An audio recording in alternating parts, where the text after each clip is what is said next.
Եվ այսպես արհեստական բանականությունը պատասխանում է, թե ինչ է լինում երեխայի հետ, երբ որ նա ընկնում է գետը և ցավոք սրտի խեղդվում է։ Եթե գետը ավելի վարար է, բնականաբար տեսանելիությունը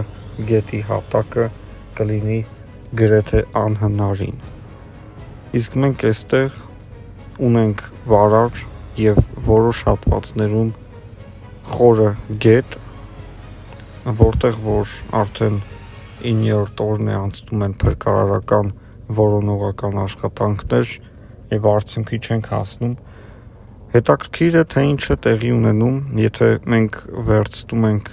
հիմա այն վարկածը, որ երեխան գետն է ընկել, ապա ինչ կարող էր նրա հետ տեղի ունենալ, ոնց գտնել և որտեղ փնտրել։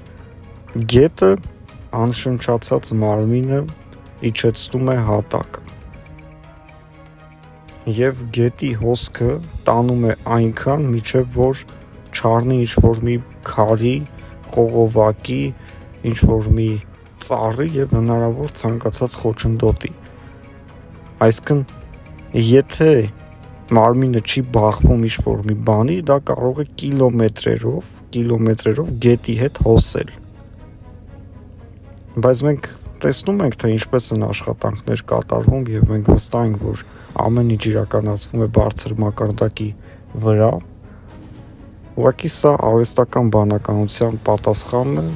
որը ներկայացնում ենք ձեզ։ Եվ շատ հետաքրքիր պատասխան տվեց, որ եթե նույնիսկ մի քանի օր, նույնիսկ մի շաբաթ և ավելի մարմինը չկարողանան գտնել, գալիս է ինչ-որ մի ժամանակ, այսինքն 15 օր հետո կամ 20 օր հետո ջուրը մարմինը բարձրացնում է վերև։ Հիմա մարմինը գտնվում է ջրի տակ։ Հետագայում մի քանի օր անցնելով մարմինը, եթե իհարկե ինչ-որ մի տեղ այն լռված չէ, ապա ջուրը արդեն երեխայի տեղը կարող է բացահայտել։ Իհարկե սա ասում ենք այն վարկածը, որ երեխան ընկել է գետը և չենք ուզում ասել, որ սա միակ վարկածն է, որ երեխան կարող է մահացած լինել, մենք եւս չենք բացառում առևանգելու հանգամանքը, որովհետև ամեն ինչ իհարկե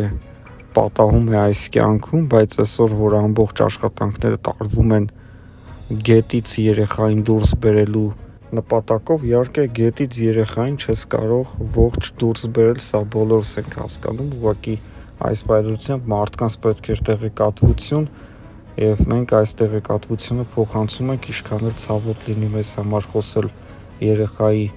նման վատ ճակատագրի մասին, այս պարագայում միակ լավ բանը, որ կարող է տեղի ունենա, դա երեխայի առևանգված լինելը կարող է համարվել,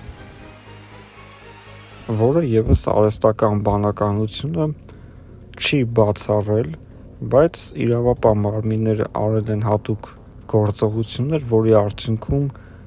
մի հետք չի բացահայտվել, որ կարելի է այդ հետքին կասկածով մոտենալ եւ տանել այդ հետքը առաջ ու հասկանալ, թե ուր է գնում այդ հետքը ու ում ենք հասնում մենք։ Միակ վարկածը դա գետն է, իսկ գետի դեպքում պետք է նաեւ ստուգել գետ մտնող, գետից դուրս եկող բոլոր խողովակները։ Իհարկե, փրկարար ծառայությունը իր առջև դրված խնդիրը իդեալական կատարում է, մենք չենք, որ իրենց պետքա խորհուրդներ տանք, մենք վստահ ենք, որ պրոֆեսիոնալներ են աշխատում հատկապես այս դեպքի ուղղությամբ, ամբողջ հայ ազգին Հայաստանում եւ Հայաստանից դուրս ապրողներին հետաքրքիր է ինչ է պարզվելու, որտեղ է երեխան, կգտնվի գետում, թե այլ վայրերում։ Եվ այսպես ուշադրություն, որտեղ է փոքրիկ Տիգրանի հետքը գնում եւ ինչպես է այն ավարտվում, խոսել են փրկարար ծառայության աշխատակիցները, նաեւ հայտնել են հատուկ վարժեցված շների գործողությունների մասին, թե ինչպես են նրանք ընդհանրապես աշխատում եւ նաեւ այս պայմաններում, երբ որ կա անձրևային եղանակներ, որը կարող է նպաստել, որ շները չկարողանան ճշգրիտ գտնել հետքը։ Փրկարար ծառայության աշխատակիցները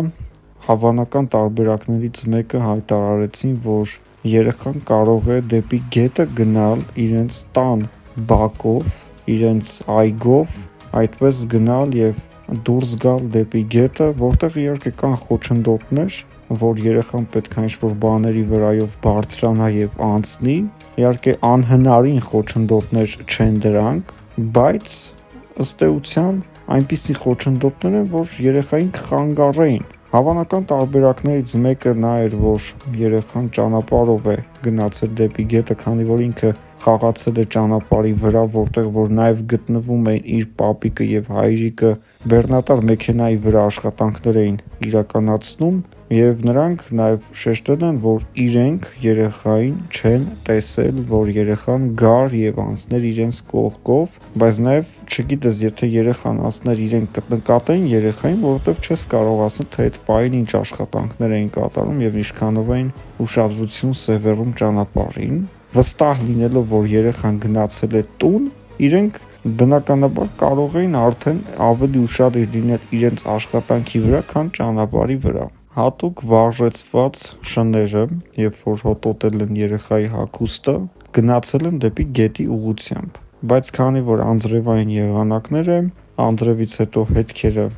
մաքրվում են, ինչպես հայտարարում է փրկարարծառայությունը, չի կարելի այստեղ արդեն ենթադրել, որ շները հաստատ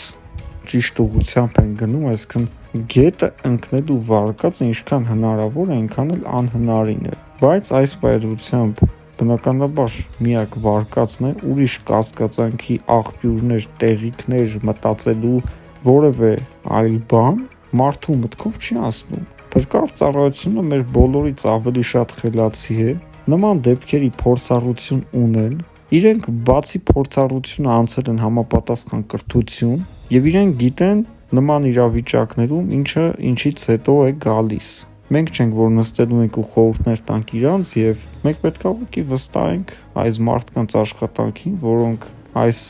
պայմաններում մի քանի տասնյակ մարդիկ գտնվում են գետի մեջ, մի քանի տասնյակ, նույնիսկ հարյուրավոր մարդիկ գետի ափերով են քայլում, ամեն մի թուփ ստուգում են եւ տարվում է շատ մեծ աշխատանքներ, բայց ցավոք սրտի այս երեխայի առեղծվածը շարունակվում է, շատ ծանր էր այս դեպքը ամբողջ հանրության համար, ամբողջ հայ ժողովուրդը տխրել է եւ համապետական ու համազգային նշանակություն ունեցող իրադարձություն է սա, շատ ցավոտ առումով ամբողջ ընտանիքի անդամներին, ամբողջ հայ ժողովուրդը ցավակցում է այս դեպքի կապակցությամբ, անկախ նրանից երեխան կգտնվի թե չի գտնվի, միևնույն է այս 7 օր առանց երեխայի կրկին ցավալի դեպք է։